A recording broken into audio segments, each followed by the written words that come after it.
As I watched season 5 of Emily in Paris, I couldn't help but think, there's a lot that Emily gets wrong about Paris. From the fashion to the men to just the basic elements of French culture and life in Paris. In today's video, we are going to explore the 5 things that this Parisian thinks Emily in Paris gets wrong about actual life in Paris.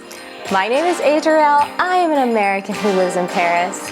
Let's get into it. Okay, let's start with the men. I think that Emily in Paris gets French men so wrong and does them so dirty. First and foremost, from the very beginning of the show, like literally go back and watch episode 1, you see this man practically throwing himself on Emily. That does not happen. Like, French men do not approach you. In fact, for me, it was one of kind of the most shocking things to learn about dating culture is that you shouldn't expect a man to just kind of walk up to you, start chatting with you, and ask you out. That is a very American characteristic. That's a very American thing. In fact, I once had a French man do that, and I found it to be so just shocking and off-putting. Like, what are you doing? We don't do this in France. That literally I thought he was a psychopath and I almost ran away from him. The second thing I will say that isn't that true about Emily in Paris when it comes to the men is that the men in Paris, yes, they are cute, but they are not drop dead gorgeous cute. I mean, they are not like they make it seem on that show where every place you turn is a cute and a gorgeous man. You want to know where every place you turn there is a gorgeous man? Italy, okay? Italy, okay? When I was in Italy, I was looking at those Italian men, then I look at Juju, then I look at the Italian men, then I look at Juju, and finally I was like, honey, one of you has to get into this luggage and come home with mama, because the Italian men, everywhere you look, those men are gorgeous, at least in my opinion. But France, not so much. Another thing that also isn't particularly realistic has to do with her housing situation and just the affordability of that. I mean, if you look at her apartment, essentially it seems that her apartment was being paid for by her old job in Chicago, the one that, you know, moved her to Paris. However, when she quit that job, she would have had to start paying rent, right? And that rent would have probably, even for her chambre de bonne, that rent is probably going to be 2,000 euros a month. So 2,000 euros a month plus what she's spending on clothes, which has to be like $50,000 a month. Plus also she must have storage somewhere because she can't store all of her clothes and all of Mindy's clothes in that apartment. So let's add in another 100 euros a month for for just clothes and shoe storage. I mean, when you start thinking about it, just the affordability of her lifestyle does not make sense. In theory, in reality, probably she would make maybe 70,000 euros a year, and that's not really enough to support the whole total of the life that she has in Paris. It's just not. She probably, frankly, would not even be able to live in a chambre de bonne in a fit. Now, there are also a number of aspects of just life in Paris and French culture that I really think Emily in Paris gets super wrong. And I have some of these written down and I'm just going to try to explain as many of them as possible. One, first and foremost, Paris is not that clean. Paris is not that clean, okay? Okay. It is not as dirty as New York, but it is not as clean as they have it looking in the show by any means. One of the scenes you'll see in kind of the first season is she steps on a pile of dog poo because an old lady doesn't clean up her dog poo. That is very normal.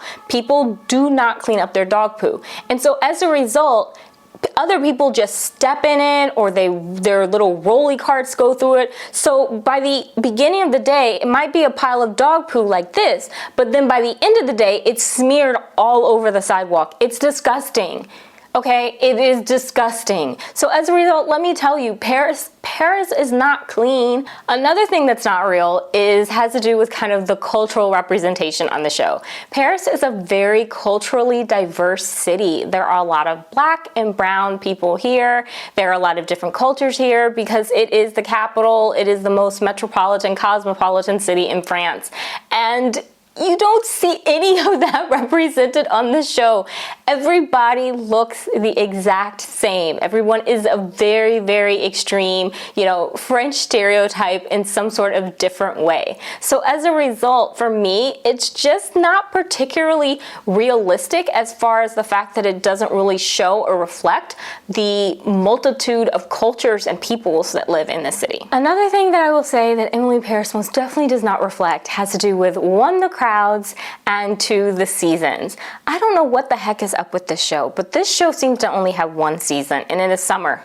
Okay, let me be clear. Paris is like gray and cold and rainy a lot of the year. That's why when people say like, oh, it's so great to take a walk in the rain in Paris. No, it is not great to take a walk in the rain in Paris. That is like so awful. What's great is to be able to sit in your house and look at the rain, okay?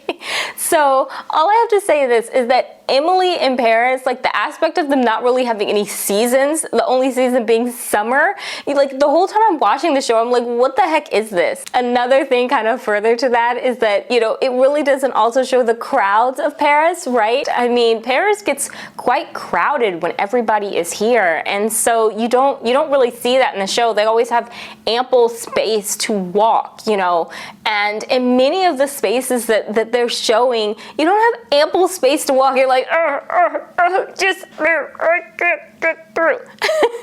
Another aspect of just general life in Paris and life in France that I would say is not even remotely represented on the show has to deal with the French administration.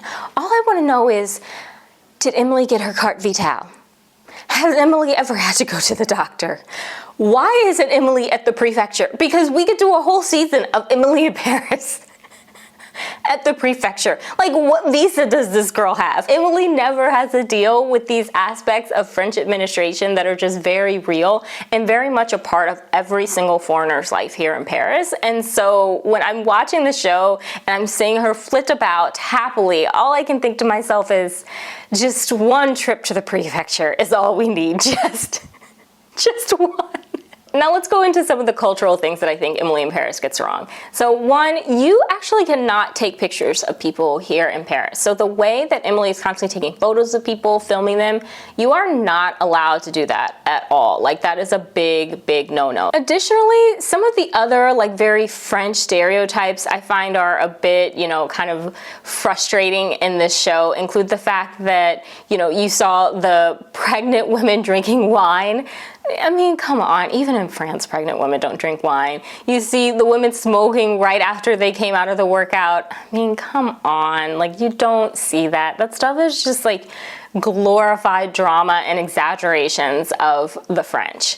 Another thing you'll notice is that like Emily seems to be able to leave work whenever she wants, right? She just runs in and out.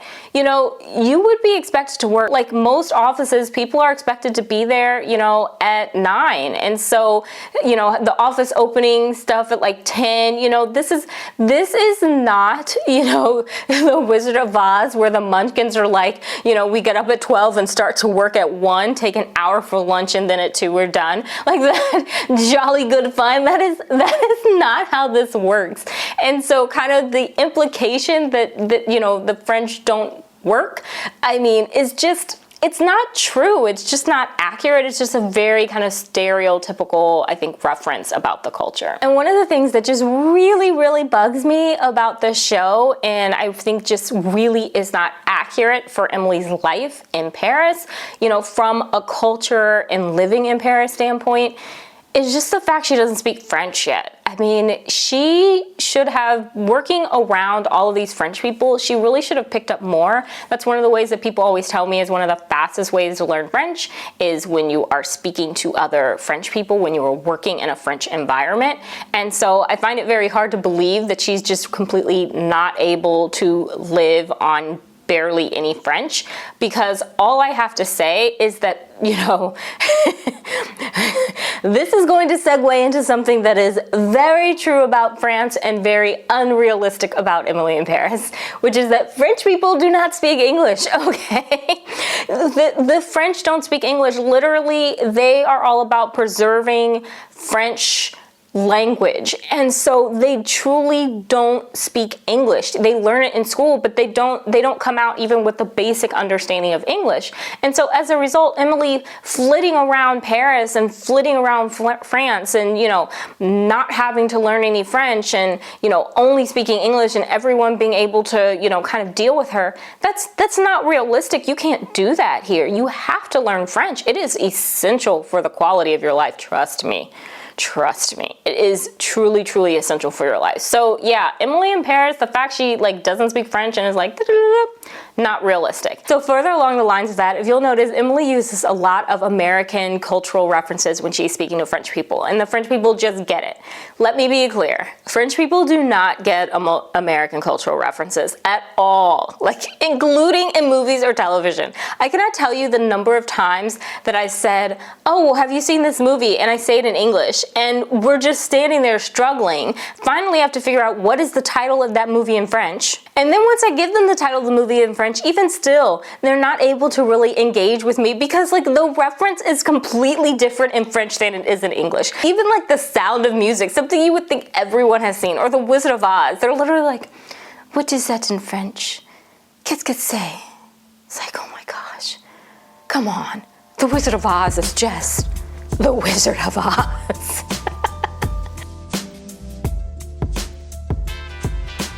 The next thing that I would say is the least realistic thing about Emily in Paris is the fashion.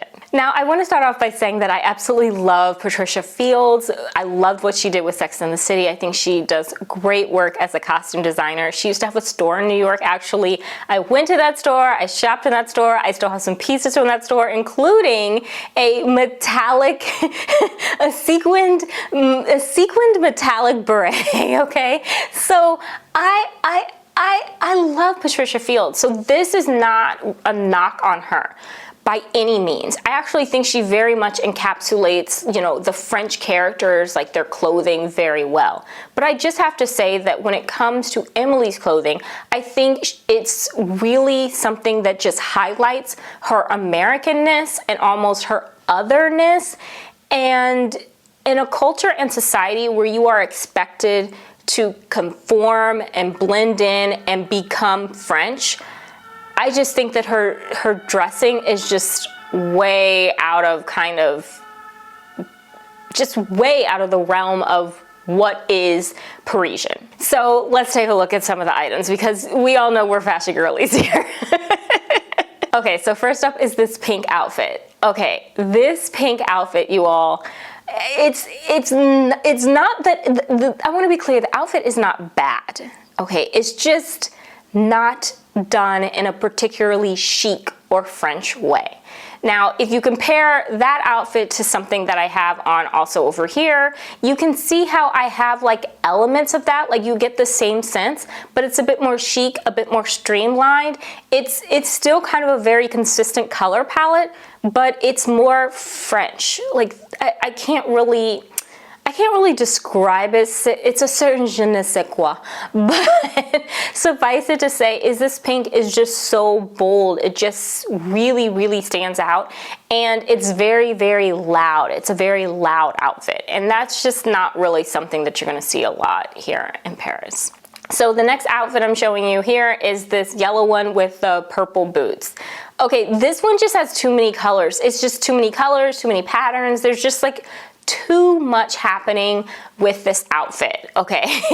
Remember I said it in a video like way long back ago, maybe a year ago, I talked about the 3-color rule, and really French women really adhere to that when it comes to their personal style. They really stick to 3 colors per outfit. And this outfit has, I don't know how many colors. It's just very bold. It's just very loud. It calls so much attention to her, and it's just so overdone that it's not really that French. Okay, this next one, Too many prints.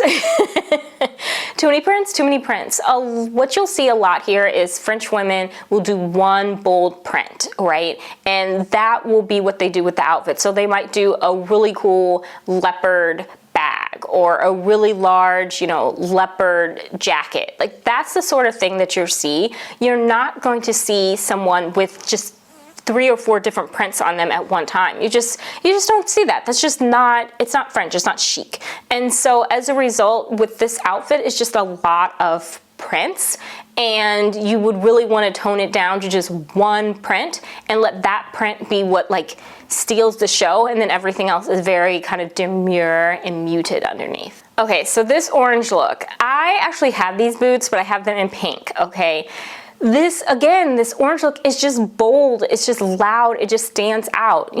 I, as I said, have the exact same boots, and here's kind of an idea of how I paired it, right? You see, I kind of really tried to make the boots very much complement the outfit. You don't, like when getting dressed in France, you don't really have like a bunch of colors bold colors that really kind of conflict with each other and just kind of clash with each other. That's not a particularly like French way of dressing. You really want a bit more cohesiveness in your apparel and how you look and whatnot. So it's for that reason that this outfit is just, it's a lot of clashing of bold colors, and it's just too much. One of the things that I love is a good hat. I love a good hat more than anything.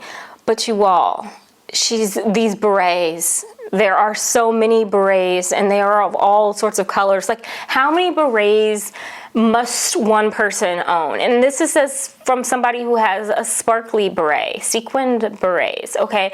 It's just too much. And she's wearing it in a very ironic way, okay? I think if you're going to wear a beret and you're going to look French, it's done in a very unironic way. I also see a lot of older people wearing berets. But like, I just feel like the berets is just like, it's too much. And they're all just in these really bold colors. Another thing is she has nonstop bucket hats. Like, how many bucket hats does one person need? Yes, I see a lot of French hipsters wearing the bucket hats. The French hipsters love the bucket hats. But it's like the bucket hats, it's like how many and in so many stripes and what, like, be demure, be mindful. Bring it down a level, right? Like that's what it's all, it's too much. It's just too much. Now there are a couple outfits that I do think that this show really got right for Emily as far as like kind of pulling off a more Parisian look. So the first one would be this blue suit from this most recent season. I could 100% see a woman walking around Paris in this suit, like wearing this exact same outfit. It's very, very chic. And that's what I mean, like the blue is a nice, rich, dark blue, so it's not something that's super bold, right? It really blends in, it really complements her. It's just a very beautiful, rich blue, and I think that you would very much see that, and it wouldn't stick out if you saw it on a woman here. Now, the next look that I think is just really beautiful and definitely something you could see, someone wearing around Paris is this outfit right here. This one with this beautiful voluminous skirt and the corset top. As you can see, what I like about it is that it is one print in the skirt, but then if you notice it, the top, the like corset, the colors in that completely and totally match and complement exactly what is in the skirt. So you really are sticking to just those 3 colors. I would say that the one thing that is completely unrealistic are the shoes. No one's walking around in stilettos and pumps. In Paris, like she's always in like these stiletto tall heels on cobblestone. Like I literally know that street. I walk down the street all the time. You couldn't walk down that street and those heels. So you see her just in a lot of these outfits that frankly just these shoe choices that aren't really realistic. She's always in these platforms or these stilettos, and those things are just hard to walk on cobblestone in. But other than that, other than stilettos, the rest of the outfit totally works. Now this next outfit here I also think really works very well. As you can see, it is this white dress with the little red hearts. I think that is very chic, very Parisian. It's very elegant. It's very understated. Here, it's really about like an understated elegance. It's not about showing a lot of skin. It's about just, you know, having a lot of confidence in what you wear and just looking elegant in that. And I think that this is something that really does that quite well. I mean, the headband I think is a bit much. It like adds a bit more like unnecessary flair to it, but you know, it's fine. I think just generally as a whole though, like this outfit is like very, very chic, very French. Like, I absolutely love it. Now, one outfit that is somewhat controversial, I don't know if I like it, I don't know if I don't, is this one right here. So I made a comment in my stories about wanting this hat. So I've actually wanted this hat for a really, really long time. And someone said, oh, we are too petite to wear that hat. Well, honey, let me give you a story. So one of my absolute favorite vintage stores here in Paris, I was going down to see her because she had something on hold for me. And when I walked through the store, she said, oh my gosh, Lily Collins just left. And I was like, what? And she goes, yes, Lily Collins. In case you don't know, Lily Collins is Emily, plays the character Emily in Paris. And I was like, oh, okay, cool. And she goes, I was like, what's she like? And she said, she's little like us. So just so you know, Emily Collins is literally like my height. Like she's like 5'1" or 5'2", right? She's not super tall. So for those saying like, oh, you're too little to pull off the hat, if she can pull off the hat, I can pull off the hat, okay? And you can pull off the hat. The little people unite. Let's pull off the hat, okay? So I really, really like this hat. The jumpsuit, I'm kind of like, I don't know. I don't know. Sorry. I just don't know. I don't know. I don't know. Sorry. I don't know about the jumpsuit. I do like that like half skirt tough thing. That's cool. But I don't know about the jumpsuit. I don't know. I gotta think about the jumpsuit. So anyway, yeah. So that is like the fashion. I hope I've given you a sense of like why I think some of the fashion is just super unrealistic and where I think the fashion kind of hits the nail on the head. Don't worry, there are gonna be some more like styling videos coming this fall, and we're just gonna style up some fun outfits, and I'll show you kind of how I'm playing with, you know, my interpretation of Parisian style, right? And one of the things I do wanna note is that, you know, Parisian style is really about you. It's about each individual person. It's not necessarily looking like a caricature. And so one of the things I just have to say, I think it's really important to keep that in mind when you are looking at Parisian style, when you are maybe trying to kind of imitate that style of dressing. It's not just one style of dressing. It really is about, you know, what works best for you and what looks good on you. So don't get kind of too stressed out about trying to create like a particular look, because it really is about reflecting, you know, your personal style, but with some rules in mind. So my last and final point on what I think Emily gets wrong about Paris has to do with this. And I know that the show is all about her. However, it is all about her. So to get a sense of what I mean by that, let's take a look at Wasim from the most recent season. In that season, she was part of this Ami Paris campaign, and what they said was, oh, you and Alfie pulled the best, you know, we pulled every single, you know, a bunch of our customers, and you all pulled the best. Really? Did they really pull the best? Is that the couple that like really did it for everyone? French taste is very elusive. I have had a really hard time figuring out, you know, what it is that French people enjoy, you know, watching and seeing and whatever else. There are things that I've noticed, right? Obviously, I love fashion, so that has kind of been easier to pick up for me.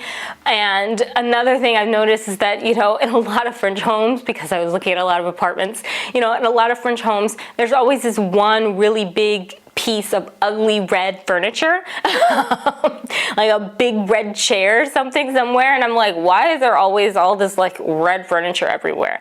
And the thing is, when it's not your culture, you can notice things that maybe you wouldn't notice if it is your culture. But with that being said, I do think that it can be hard integrating into another culture, and so there are certain aspects of it that can remain elusive. And yet the thing is with Emily is she always gets it. She always gets exactly what the French want. You know, she has this eye for exactly what they need and what exactly is going to resonate. And yes, I think there are certain marketing principles that are in fact universal. However, I would also note that I think marketing in many ways is more of art than science. And so as a result, I would think you would really need to understand your target demographic to really be able to constantly be proposing these just, brilliant ideas for them. And I just find that with the show, it's like everything she says is just, oh, it's brilliant. And that's not realistic. I mean, first and foremost, if you say something like the first thing a French person is going to say is no, madame, ce n'est pas possible. All the time. And then you negotiate down from no. And for her, she just says it, and it's just, oh, it's so brilliant, Emily. I just find that it's almost like American exceptionalism at its finest, with a bit of arrogance and smugness to it. And so it just irks me. And I really think it's not realistic about living in Paris, because Paris, if there's one place in the world that will humble you, it is France. And these people will humble you. They will humble you daily. So for me at least, I just find the fact that it's so centered on Emily's just brilliant ideas and Emily being the star that I just really think is incredibly unrealistic about the show and unrealistic about trying to immerse yourself in another culture. So with that said, those are my 5 things that this little Parisian thinks Emily in Paris gets wrong about life in Paris. Definitely feel free to share any thoughts you might have in the comments. I would absolutely love to hear about them. I would love to hear your thoughts on the show. As always, of course, this is obviously fictional. We are just having fun. This is not supposed to be something super serious that we're all supposed to get super worked up over. But the point is it is, I think, very important to recognize, particularly if you want to move to Paris or you want to visit Paris you never have, what you're seeing on this show is not representative of what this city is. It's not representative of what life is here. And so I just want to share that with you so that you're not disappointed or coming here with unrealistic expectations. The Eiffel Tower might sparkle, but the city does not, and yet I still call it my home, and I'm happy to be here and grateful every day. So I look forward to reading your thoughts in the comments. Take care, stay safe, and I'll talk to you again soon. Bye!